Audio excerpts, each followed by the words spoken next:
৭১ বলেন আর ৫২ বলেন, এইগুলো আমরা কখনোই ভুলতে পারবো না। এগুলো আমাদের মানে চলে আসার স্মৃতি বলতে পারেন বা আমাদের লড়াইয়ে বলতে পারেন। এই দেশে টিকে থাকার জন্য বা এই ভাষার জন্য এতগুলো মানুষ প্রাণ দিছে, এটা কোনো দেশে সম্ভব না আমাদের দেশ ছাড়া।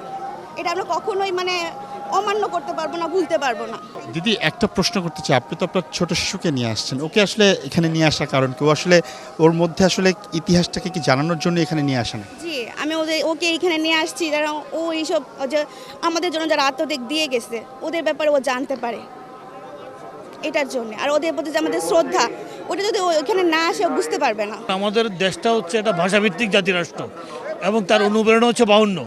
সুতরাং ৫২ অনুপ্রেরণা যুগ যুগান্তর ধরে সমস্ত প্রজন্ম থেকে প্রজন্মান্তরে এটা পরিবাহিত হবে। স্কুল কলেজ তারা যেখানে মানে বন্ধুদের সাথে আড্ডা দিচ্ছে অথবা যে মিডিয়া সংবাদ মাধ্যম সব জায়গাতেই আসলে বাংলা ভাষার সুস্থ চর্চা হওয়া উচিত।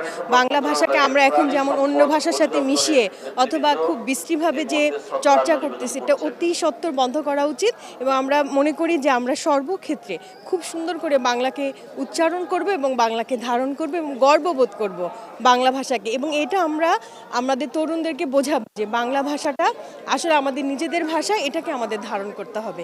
আরেকটি বিষয় একটু জানবো যে এই বর্তমান সময়ে আমরা দেখছিলাম যে ভাষা আন্দোলন, মুক্তিযুদ্ধ, বাংলাদেশের যে ইতিহাস, সেই ইতিহাসের চর্চা এবং ভিন্নভাবে উপস্থাপনের একটি চেষ্টাও কিন্তু নানানভাবে হয়ে থাকে। সেই জায়গাটিতে আসলে ফিরে নিজের জায়গাটিতে শক্ত অবস্থানের জন্য করণীয় কি আপনার দৃষ্টিকোণ থেকে?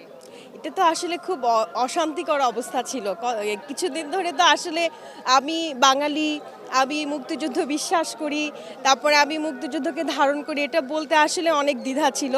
যদিও আমরা কখনোই এটাকে মানে পছন্দ করি না, কিন্তু আসলে আমাদের সেই সাহস নাই বলার।